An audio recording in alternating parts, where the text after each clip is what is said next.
Hellboy. Lui, au moins, il se laisse pas mettre les cornes. Lui, c'est un mec, un vrai.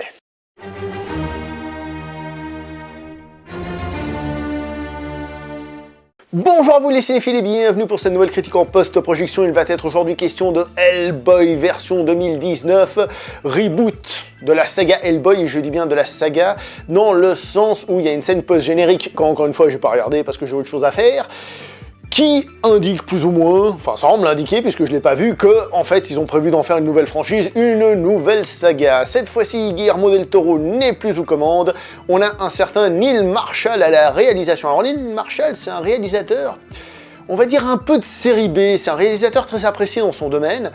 Personnellement, je suis pas son plus grand fan en règle générale, donc il faut savoir que le type a fait The Descent, qui est un film qui a beaucoup marqué les gens, mais pas moi, faut croire. Et il était quand même invité d'honneur, on va dire, c'était un peu la guest star, puisqu'il a été réalisateur de plusieurs épisodes de Game of Thrones, et on lui a pas donné des petits épisodes de rien du tout, on lui a donné plutôt des épisodes où justement ça a fureur, on va dire, un peu de réalisateur de série B, d'une certaine manière série B, hein, que les choses soient bien claires, que cette fureur soit utilisée, et il faut dire qu'il a réalisé des très bons épisodes de Game of Thrones, quand même. Au casting de ce film, on a David Harbour dans le rôle de Hellboy, on a Ian McShane ou encore Mila Jovovich. Cette fois-ci, comme j'ai déjà dit, Guillermo del Toro n'est plus rattaché au film, par contre, il y a Mike Mignola, qui est l'auteur du comic book d'origine, qui lui est présent.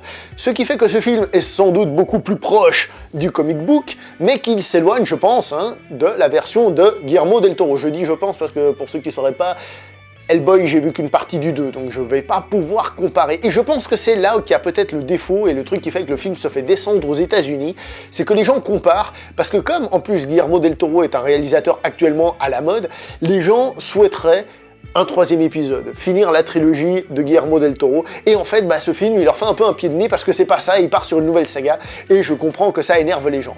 Et donc, aux États-Unis, économiquement, ça va pas très fort pour le film actuellement, et il se fait descendre par la critique. Et donc, moi, je vais logiquement aussi suivre ce mouvement, je vais donner à ce film une sale note, la note de...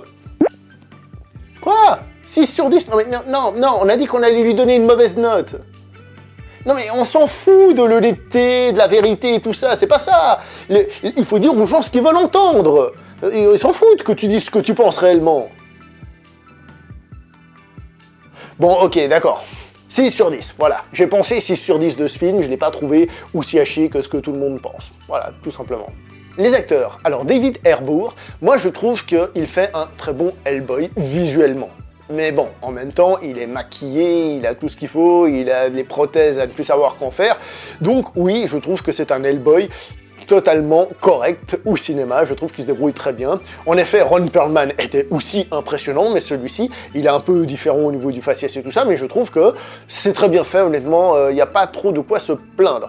Par contre, il est vrai aussi que si ces prothèses aident à donner justement cette sensation d'Hellboy, parce que sans ça, il n'y a pas trop d'Hellboy, et elle le gêne un petit peu dans l'interprétation, et on a un petit peu de la peine à voir des fois des émotions se dessiner sur son visage, ou du moins des émotions différentes, ça c'est un petit peu un souci.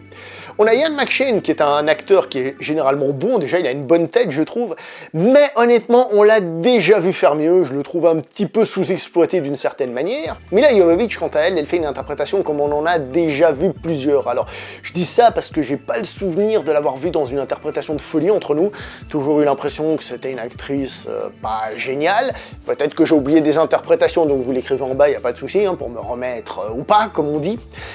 Mais, en tout cas, dans ce film, elle fait une interprétation digne de ça, c'est-à-dire elle est fadounette. Il faut dire que son personnage n'est pas hyper intéressant en tant que tel, et là où il pourrait être intéressant de par sa relation avec le personnage d'Hellboy, là aussi, c'est pas très bien développé, et ça manque un petit peu.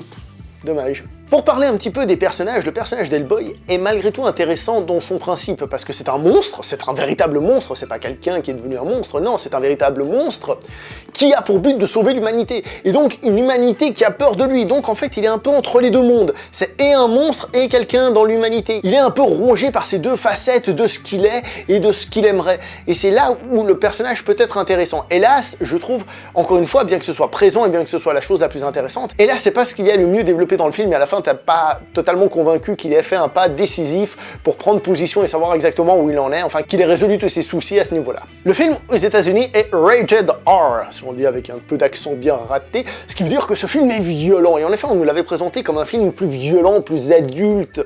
Et le truc, c'est que cette violence, en fait, c'est purement du fun. Alors, c'est du fun, j'ai bien aimé, ça a des coupes, il y a du sang, il y a du machin, j'ai adoré ça, hein, ça, moi j'aime bien la violence, donc forcément, mais c'est pas violent, c'est une violence fun. Alors oui, évidemment que c'est de la violence, mais je veux dire, c'est pas quelque chose de plus adulte, de réellement plus travaillé, on est dans un film de divertissement, faut pas s'attendre à beaucoup plus de choses, pas un côté plus horrifique ou des choses comme ça, on est dans le fun. D'ailleurs, puisqu'on est dans le fun, je vais le dire aussi, le film a beaucoup d'humour, personnellement, j'avoue que c'est un humour qui m'a laissé un peu de marbre, non pas qu'il soit dégueulasse, mais qui m'a pas spécialement touché, c'est-à-dire il est là, ok, mais voilà.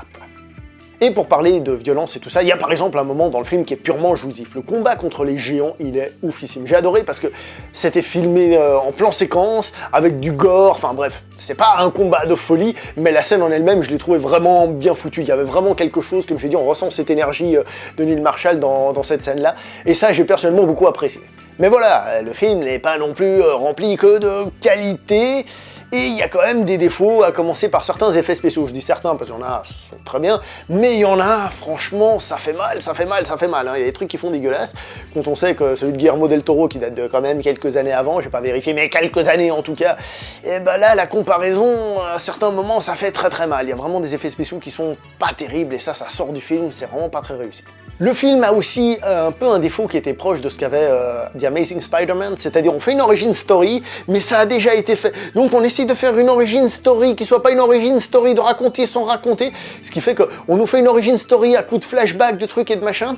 Alors, d'un côté, c'est une origin story qui s'assume pas, et d'un autre côté, ça multiplie les lieux et les situations, ça peut avoir un côté fun, hein, je veux dire, on commence chez le roi Arthur, donc le roi Arthur, le légendaire roi Arthur, on se retrouve après pendant la guerre mondiale avec des nazis, bref, il y a un côté fun là-dedans, mais du coup le film se disperse beaucoup trop, il se perd un petit peu à gauche à droite. Et disons les choses comme elles sont, ça devient un peu chiant, surtout que la trame en elle-même, l'histoire, ce qui lie, ce qui fait avancer le truc, n'est pas très solide en tant que tel, et du coup on a certes des scènes fun à des moments, on a certes trucs dynamiques, le rythme du film est assez élevé, mais ça perturbe cette trame qui n'est déjà pas très forte en tant que telle, voyez? Donc on peut comparer ça à une espèce de collier, il y a des trucs intéressants, mais ce qui relie, c'est pas très solide, hélas. Et comme, évidemment, on passe d'un truc à l'autre, on revient à tout ça, il faut dire ce qui est, le film devient un peu embrouillé, et pas forcément toujours, comment dire, très clair, et très forcément intéressant.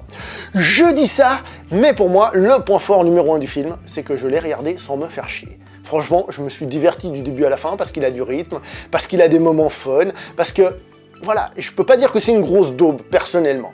Alors peut-être que si vous avez vu la version del Toro, vous allez voir ce film, vous allez être déçu que ce soit pas une suite, et vous allez le comparer, trouver que c'est une grosse fiente, etc., etc. Mais en ce qui me concerne, honnêtement, je ne peux pas dire ça. La mise en scène, à part ça, à part les effets gore et tout ça, il n'y a pas grand chose à dire, les scènes de baston sont plutôt bien foutues, même si la chorégraphie des combats parfois est un tout petit peu douteuse aussi. Voilà, c'est des détails. Bref, je vais m'arrêter là, je pense que vous avez compris, c'est pas le film du siècle, c'est pas une grosse daube finie à mes yeux, peut-être comme j'ai dit, hein, si vous avez vu des Guillermo del Toro, mais je me répète. Donc voilà, je vais m'arrêter là. Après, à vous de savoir si vous voulez aller le voir, à vous de savoir si le film vous parle ou ne vous parle pas, et une fois que vous l'avez vu, à vous de savoir si vous a plu ou pas. Vous êtes grand, n'est-ce pas que vous êtes grand, hein? Comme tu es gros, non, bah, je plaisante. Allez, je vais m'arrêter là, n'oubliez pas de liker, commenter, partager, on se voit prochainement pour une prochaine vidéo. Jusque là, s'il vous plaît, portez-vous bien. Ciao tout le monde.